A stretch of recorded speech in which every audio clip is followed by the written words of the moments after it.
और चलिए अब खबरों की करते हैं शुरुआत। बिहार के मधुबनी से आतंकी गिरफ्तार किया गया है। मध्य प्रदेश एटीएस ने बड़ी कार्रवाई की है। तो मधुबनी से गिरफ्तार किया गया इजहार उल हक, जो ग्रुप इंचार्ज के तौर पर सक्रिय था। मध्य प्रदेश एटीएस की ट्रांजिट रिमांड में इजहार है, जहां से पूछताछ की जाएगी और उसके बाद एमपी में इसको पेश किया जाएगा। वहां फिर से रिमांड ली जाएगी।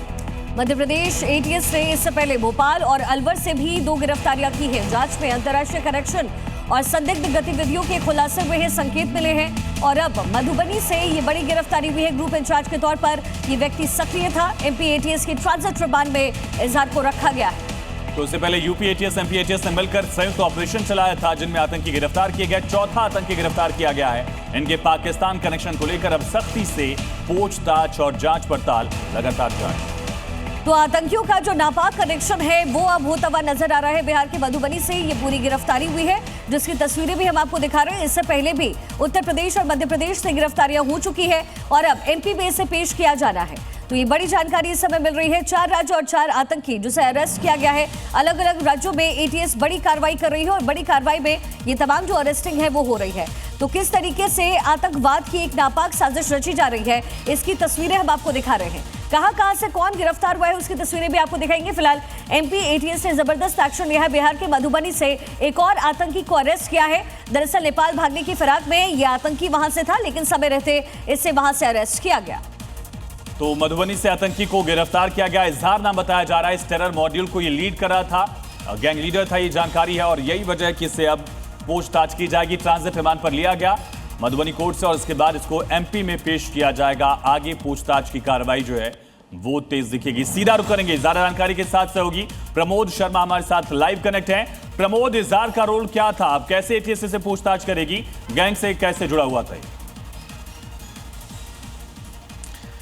देखिए, इजहार थर्ड कमांड था इस पूरे जो नेटवर्क है और एक साइलेंट नेटवर्क चल रहा था। मध्य प्रदेश को इन्होंने इसलिए चुना था क्योंकि ये देश के बीचों बीच है और यहाँ से मूवमेंट में आसानी होती थी। दूसरी बात ये है कि शांति का टापू कहा जाता है, इसलिए किसी को यहाँ पर शक नहीं होगी।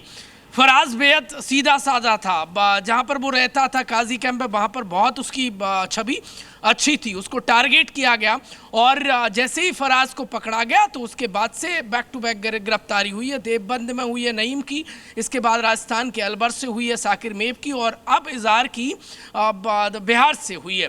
देखिए, मध्य प्रदेश एटीएस की ये सबसे बड़ी कार्रवाइयों में से एक है। एक ऐसा टेरर मॉड्यूल जो हिंदुस्तान की जो व्यवस्था है उसको अस्थिर करने की कोशिश चल रही थी।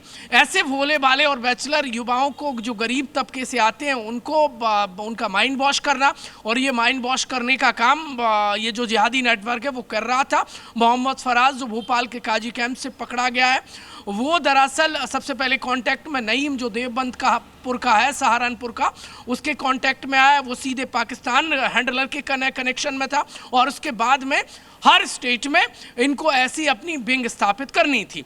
छुटपुट अलग अलग चरणों में इनको घटनाओं को अंजाम देना था और उसके बाद अब 2047 पीएफआई तंजीम लागू करने की, यानी शरीयत को लागू करने का इनका प्लान था। ये सपना ही रह गया क्योंकि हिंदुस्तान के जो जाबाज जांच एजेंसियां हैं उन्होंने इनको धर दबोच लिया है। देखिए, आज मोहम्मद फराज और जो नईम है जो देवबंद से अरेस्ट किया गया है, उनका जो रिमांड एटीएस रिमांड है वो खत्म हो रहा है। उनको कोर्ट में पेश किया जाएगा और पूरी उम्मीद है कि ये चारों को आमने सामने बिठाकर पूछताछ की जाएगी और कई और बड़े खुलासे हो सकते हैं कि हिंदुस्तान में रहकर यहाँ का खाकर पीकर पाकिस्तान परस्ती क्यों कर रहे थे। देखिए, ये सोचना होगा। बिल्कुल, ये अहम सवाल है जिनका सामना इजहार समेत इन आतंकियों को करना होगा। प्रमोद, तमाम जानकारी के लिए बहुत शुक्रिया।